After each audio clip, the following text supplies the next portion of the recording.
What's up, everybody? Welcome back to It's Not a Midlife Crisis. I'm Mid-Crisis Mama, and this is another episode of Saturday Sanity. So it's been about a month or a little bit more since I was actually supposed to get this video out.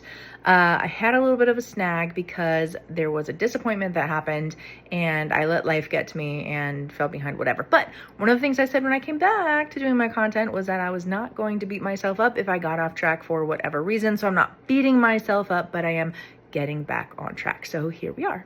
Originally, this Saturday Sanity video was going to line up perfectly with a move that we were doing. We were moving to a new apartment. And one of the things that I wanted to talk about was how sometimes your environment can really affect your mental health. Now, brief history for those who may not know, I split with my ex a couple months after my 3-year-old was born, but we were still in that apartment for almost another year before we eventually moved here, and we left without him.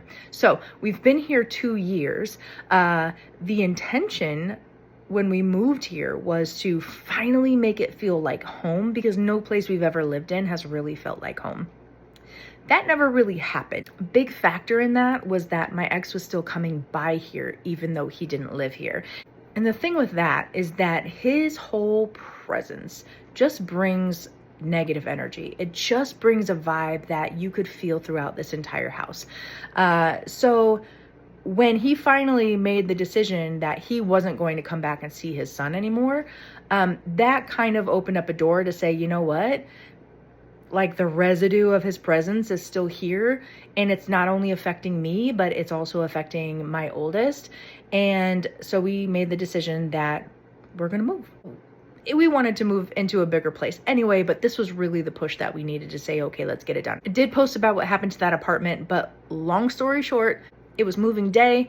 The apartment wasn't what it was supposed to be, ended up having to cancel and stay here. So it was a huge disappointment, but that night, after I got over my meltdown, I slept on it and decided that instead of trying to force this move, moving possibly to another place, I said, you know what, let's just stay where we're at and let's spend the money that we had put into all the moving costs, since they were gonna have to refund that, and let's just revamp our current apartment. We can redo this place. We can make it feel like it's a new space. Let's just invest the time and the money into that. And so that's what we've been doing. It has still been a really hard adjustment, but we've made so much progress that it's really starting to come together and feel so much better around here. And so anyway, this video has turned from, hey, sometimes you just need to relocate, to how do you handle making adjustments when you're disappointed, when plans don't work your way. And it's so important to be able to be flexible.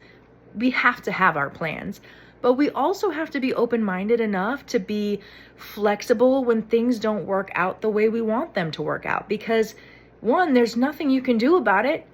You only have control over what you have control over. So are you going to let it affect your mental health? Are you going to stop progressing in life because you're disappointed about something? Or are you going to work with what you have and figure out how to make the best of it? And that's what we ended up having to do. So I know I had said when I started my content, that was one of the things I wanted to do, was show you all around the apartment. And, you know, as we started kind of making it like home, and it didn't happen then, but it's happening now. So I'm going to take you around and kind of show you some of the things that I've done. And because I am not yet where I need to be in the whole content mind frame, yeah, I didn't get a whole lot of befores for the afters, unfortunately, but we pretty much didn't have anything. So if you can just imagine that the space was bare, that's basically what I was working with. So I'll point out some of the things that we've gotten and what we've improved on. But again, we still have a ways to go. So there's still more that I can show you guys. But the place was empty. There were no decorations. There wasn't nice things. We had really no storage space, and so all of our extra stuff was just sitting out in the open, and it wasn't inviting, it wasn't peaceful. And the thing about it, like, your home should be your safe space. Like, the people in it should make you feel safe, and the environment should make you feel safe. It should be comfortable. It should be your peace. And if it's not that, it affects everything else going on in your life and your well-being as a whole. And so not just getting things that we need for the apartment, but also just decorating and buying things that just make me feel good. And that's one of the things I couldn't really do when I was with my ex, because he was so controlling over the money that every extra dime that I had that wasn't bills had to go to him. And so I couldn't just buy things for no reason. I always had to explain why I was spending money on something. And then if I did spend money on something, he would think he was entitled to more than the money that I spent on myself. It was ridiculous. So anyway, I'm allowing myself finally to buy things just because, and not going overboard, but dang it, if I want to buy something that's just pretty to look at, that's okay. And so I hope that if anyone else out there is dealing with that same thing, that you find a way to give yourself permission to do the things that make you happy. And if that means revamping your space that you spend your time in, please do that. So I'm going to take you around. I'm going to show you some stuff, and there will be more to come for sure. Okay, so my kitchen counters are finally organized with this little fruit stand for snacks and things, coffee maker and a few appliances over here. Drapes are new, and something I've wanted the longest time is a baker's rack with coffee set up. And look how cute these plant holders are. And then the stand on the counter for pans and things. And I realized I didn't get it in the video, but an over the sink drainer that I have, and I will show you that one next time. Next is my workspace. I have a 6-foot folding table here that was just exposed, and under it were storage tubs with stuff we didn't have a place for, and it was a mess.